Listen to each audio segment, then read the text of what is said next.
বললেন যে জনা যা চাইবে হাসি মুখে দিতে হবে। আপনার কোনো প্রিয় জিনিস যদি কাউকে দান করেন সেটা হচ্ছে দান।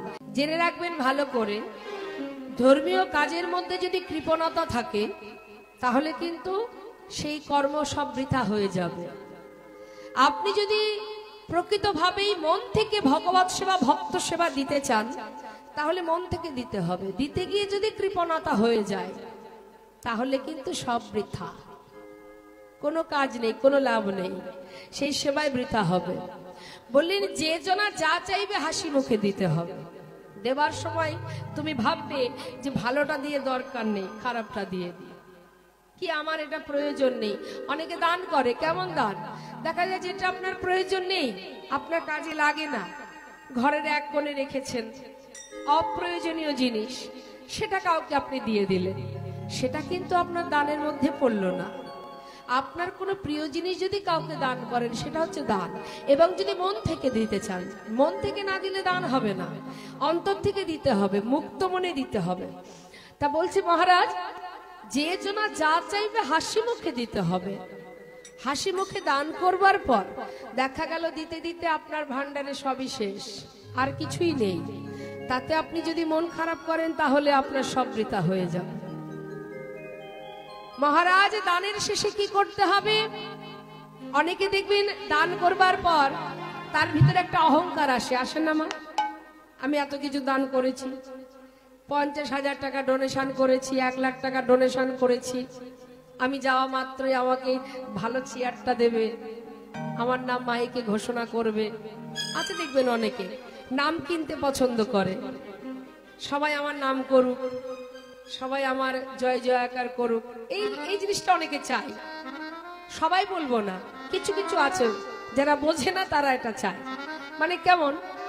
500 টাকা যদি আমার হাতে দেয় বাবা, দিয়ে বলে মা আমার নাম অমুক, তুমি একটু মাইকে বলে দাও, নিতাই গৌর হরি। তার মানে কি হলো বাবা? সবাই জানুক আমি 500 টাকা দিলাম, তাই তো? দিলাম কাকে? ভগবানের সেবার তরেই তো দিলাম। কিন্তু আমি চাইছি কি সবাইকে জানাতে, সবাই জানুক, তাই তো? আবার অনেকে আছে দেখবেন বলে কি, মা গোবিন্দ সেবার জন্য দিলাম, কিছু বলতে হবে না, নিতাই গৌর হরি। তাহলে যে উদ্দেশ্যে দেওয়া তিনি জানলেই তো হবে। দিচ্ছি কারটা? আমার কিছু আছে এখানে? আমার তো নয়, তিনি দিয়েছেন, আবার আমি তাকেই ফিরিয়ে দিচ্ছি। এই আমাদের মর্তধামে পৃথিবীতে আমি মালিক হচ্ছি বটে, আমি এত টাকার মালিক, আমার এত বাড়ি ঘরদোর আছে, আমার এত বিষয় সম্পদ আছে, আমার কত কি আছে, কিন্তু এগুলো আমার আছে, আজ আছে, কাল তো নাও থাকতে পারে, আমি ধরে তো নাও রাখতে পারি। আমার কোনো ক্ষমতা আছে যদি আমার থেকে সরে যায়? কোনো কারণে যদি সেগুলো আমার থেকে হারিয়ে যায় আমি ধরে রাখতে পারবো? পারবো না। তাহলে কি করে হলো আমার? তিনি দিয়েছেন, দেখভাল করছি আমি, সময় যখন হবে আমাকে এই আসন থেকে উঠে যেতে হবে। তবে হ্যাঁ, আবার এগুলো দেখাশোনার জন্য আর একজন আছে, সে কে? আমার সন্তান, আবার তার সন্তান পর পর বসবে এই আসনে, কিন্তু আমি তো আর এর মালিক নই। তবে আমি কিসের মালিক হব বলুন তো? আমি মালিক হব বাবা, তবে কিসের মালিক? কর্ম যেমন করব সেই কর্মের যে ফলটা সেটার মালিক আমি। সে সুকর্ম করলে সুফল, আর কুকর্ম করলে কুফল। এই ফলের বোঝা তোমাকে ঘাড়ে করে যারটা তাকে নিয়ে যেতে হবে, এর ভাগ কেউ নেবে না, নিতাই গৌর হরি বল। তাহলে ইহ জগতে যা কিছু আছে সে তো আমার নয়, তাহলে মানুষকে জানিয়ে কি দরকার? প্রভু তুমি দিয়েছো, তোমায় দিলাম, তুমি জানলেই হবে।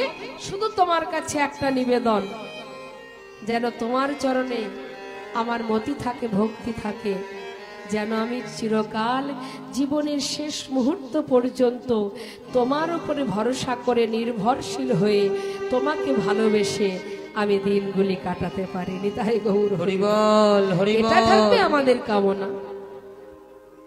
তা বলছে, ভুল করে যদি কখনো অহংকার চলে আসে, আমি দান করেছি, এটা দিয়েছি, ওটা দিয়েছি, এই যে মহারাজ, এই যে আপনি দান করছেন, দানের পরে আপনার ভিতরে তো অহংকার আসতেই পারে। তার জন্য আবার সুব্যবস্থা আছে। সেটা কি মহারাজ? সব শেষে দান দিয়া ভিক্ষার ঝুলি কাঁধে লইয়া, তাই গৌর হরি দান দিয়া ভিক্ষার ঝুলি, মহারাজ সব শেষে দান দিয়া, সব শেষে দান দিয়া ভিক্ষার ঝুলি কাঁধে লইয়া, ভিক্ষা মেগে খাবে মন সুখে, মহারাজ ভিক্ষা মেগে খাবে মন সুখে, মহারাজ ভিক্ষা খেতে খাবে মন সুখে। এই যে মহারাজ বলি, দানের অহংকার দূরে যাবে, দানের অহংকার দূরে তোমার যাবে, দানের অহংকার দূরে যাবে, দানের অহংকার দূরে যাবে, দানে ব্রতের এই তরিতে দানের অহংকার দূরে যাবে, গুরুদের এই তরিতে দানের অহংকার দূরে যাবে, দানে ব্রতের এই তরিতে শোনো শোনো হে রাজন, হরি বলে নাই ওরে হরি শোনো হে রাজন, গুরুদের এই তরিতে দানের অহংকার দূরে যাবে, ভিক্ষা মেগে খাবে মন সুখে। আর ভিক্ষা মেগে খাবে মন সুখে। হরি বল হরি বল। এবার কি হলো? ভগবান দেবর্ষি নারদের কথা শুনে বললেন তা না হয় হলো। দেবর্ষি নারদের কথা শুনে কহে, দেব দিনমণি নিমন্ত্রণের ভার কে বা লবে, তাহা শুনি মোহন কয়, চিন্তা কেন দয়াময়, দেবর্ষিরে ভার দাও, এবে দায়িত্বটা দেবর্ষিকে দিয়ে দাও। কারণ দেবর্ষি সে জানে স্বর্গ মর্ত পাতাল সর্বত্র তো ঘুরে ঘুরে বেড়ায়, একমাত্র সেই পারবে নিমন্ত্রণের দায়িত্বটা নিতে, তা তুমি তার উপরে ভার দিয়ে দাও। এদিকে বিশ্বকর্মা তাকে স্মরণ করা হলো, সমস্ত কিছু যজ্ঞের আয়োজন করতে হবে, যজ্ঞের যজ্ঞাগার তৈরি করতে হবে। আর দেবর্ষি নারদের হাতে পত্র লিখে ভগবান দেবেন বলে পত্র লিখছেন, স্বর্গমর্ত পাতাল সর্বত্রে নিমন্ত্রণ করবেন। নিমন্ত্রণ পত্র লিখে দাদাকে বললেন, দাদা দেখে নাও ঠিকঠাক আছে কিনা। বলরাম বললেন, কানাই সবই ঠিক আছে, কিন্তু তুই বৃন্দাবনবাসীর জন্য নিমন্ত্রণ পত্র কেন লিখলি না? তো তাদেরকে বাদ দিয়ে যদি এই যজ্ঞ করতে চাস, আমি তো সেই বৃন্দাবনবাসী, তাহলে আমিও থাকবো না তোর যজ্ঞে। দাদা, নিমন্ত্রণ করলে সবাই আসে, নিমন্ত্রণ না করলে যদি কেউ আমার কাছে আসে, জানবে সেই তো আমার আপনজন। নিতাই গৌর হরি বল। আমরা বাড়ির লোককে নিমন্ত্রণ পত্র দিই, দূরে যারা থাকেন তাদেরকে পত্র দেয়া হয়। তা বলছে, দাদা তখনই তো বুঝবো কে আমার আপন, কে আমায় ভালোবাসে। বিনা নিমন্ত্রণেই যে আমার ঘরে আসবে, সেই তো আমার প্রকৃত আপনজন। হ্যাঁ, জয় নিতাই জয় গৌর। তাই বাবা হরিবাসরে দেখবেন এই যে নাম যজ্ঞ হচ্ছে, ঘরে ঘরে অগণিত সমাগম ভক্তগণ এসেছে, তাই না? সবার বাড়িতে গিয়ে সবার হাত ধরে কে নিমন্ত্রণ করেছে? করতে পারেনি। কিন্তু যেহেতু হরিনাম যজ্ঞ চলছে, এখানে কিন্তু অনেক নিমন্ত্রণ যাদেরকে করেনি তারাও এসছে, তাই না? এটাই হচ্ছে হরিনামের মাহাত্ম্য। আর এটাই বড় আনন্দের বিষয়। বিয়ে বাড়িতে অন্নপ্রাশনে নিমন্ত্রণ না করলে অনেকে যায় না, কিন্তু হরিবাসরে দেখবেন নিমন্ত্রণ না করলেও যাওয়া যায়।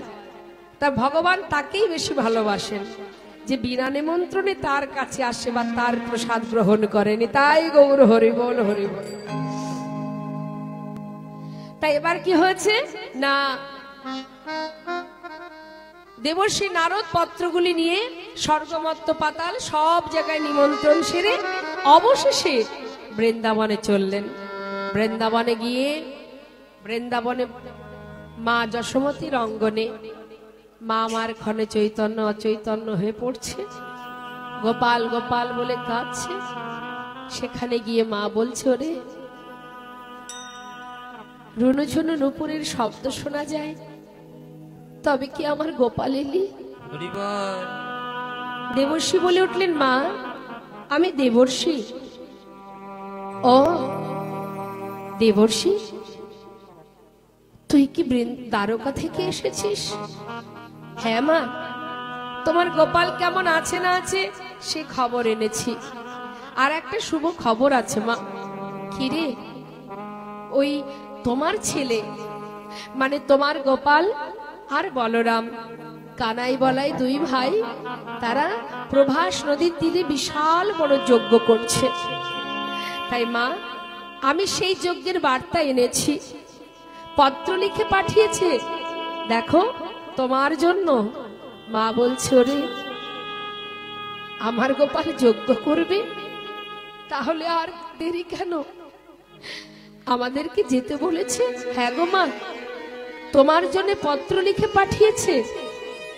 মা বলছে, পত্রে কি আছে একবার শোনাবি আমায়? কেন, তুমি নিজে পড়ে দেখো। আমি তো পড়তে পারবো না। কেন জানিস, সন্তানের জন্য কাঁদতে কাঁদতে না কখনো কে জানে আমি আর চোখে ভালো দেখতে পাই না। হরি বল, হরি বল। একবার বলে দিন না বাবা, কি আছে? মা, তোমার ছেলের কর স্পর্শে এই সুন্দর পত্রটি লেখা। দেখো, তুমি এই পত্রটি নিজের চোখে যদি একবার ছোঁয়াও, আমার বিশ্বাস তোমার পুত্রের করকমলের পরশে নিশ্চয়ই তুমি আবার সব দেখতে পাবে। পত্র মায়ের হাতে দিয়ে সবাইকে নিমন্ত্রণ জানাচ্ছে বাবা। হঠাৎ সেই খবর চলে গেল। গোটা বৃন্দাবনবাসী জানতে পারলেন যে দ্বারকা থেকে দেবর্ষী নারদ এসেছে একটা বার্তা নিয়ে।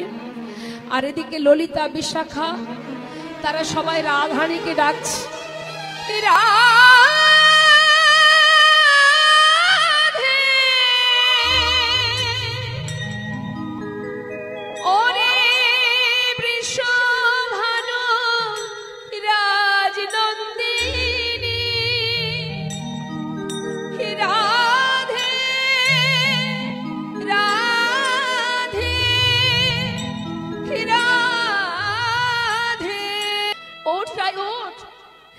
দেখ, দেবর্ষী নারদ এসেছে, দ্বারকা থেকে তোর বধূ কেমন আছে সে খবর এনেছে।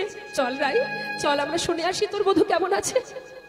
শ্রীমতী রাধারানী সখী বেষ্টিত হয়ে পাগলিনীর ন্যায় ছুটতে ছুটতে এসে বলছে, দেবর্ষী আমার বধূ কেমন আছে একবার বলো না, সে কেমন আছে, ভালো আছে, কুশলে আছে, বলো না দেবর্ষী, বলো না। দেবর্ষী নারদ বলে, শান্ত হও তোমরা, শোনো শোনো, তোমাদের জন্য একটা শুভ খবর। কি শুভ খবর? প্রভাসেতে যজ্ঞ করে কৃষ্ণ বলরাম। প্রভাসেতে যজ্ঞ করে কৃষ্ণ বলরাম। ওই না প্রভাসে, ওই প্রভাতে যজ্ঞ করে কৃষ্ণ বলরাম। সেই যজ্ঞের সংবাদ দিতে আমি নারদ চেয়ে এলাম। সেই যজ্ঞের সংবাদ যাও যাও প্রভাসের তীরে যাও, যাও যাও প্রভাসের তীরে বলি যাও, যাও যাও প্রভাসের তীরে যাও, যাও যাও প্রভাসের তীরে যাও। আর বিলম্ব করো না গো, যাও যাও প্রভাসের তীরে যাও। আর বিলম্ব করো না গো, যাও যাও প্রভাসের তীরে যাও। সেই যোগে সংবাদ দিতে নারদ এলো। সেই যজ্ঞের সংবাদ দিতে নারদ এলাম। যেই না শুনেছে বাবা প্রভাসের তীরে যজ্ঞ হবে, সবাইকে নিমন্ত্রণ করেছে, এই কথা শোনা মাত্র এবার ব্রজবাসী ব্রজবাসিনী, মাতা যশোমতী সবাই এবার রওনা হচ্ছেন, যাত্রা করেছেন। কিন্তু আগে খবর পেয়েছে কারা মা? স্বর্গ মর্ত পাতাল। তো স্বর্গ মর্ত পাতালের যত ভক্ত তারা আগে গেছে, শেষে খবর পেয়েছে কে? বৃন্দাবনবাসী। তাই বৃন্দাবনবাসীর কিন্তু যেতে একটু দেরি হয়ে গেছে, তারা পশ্চাতে যাচ্ছে পিছনে। আর এদিকে রাধারানী মনে মনে ভাবলেন, আমার বধূ যখন সেখানে যজ্ঞ করবে, আমি সেখানেই চলে যাব। আর কোনোদিন যে দেশে যেখানে আমার বধূ নেই আমি আর সেখানে থাকবো না। তাই রাধারানী আমার পসরা সাজিয়ে সখীদের নিয়ে এবার মনের আনন্দে ঘর থেকে পা বাড়িয়েছেন পথে।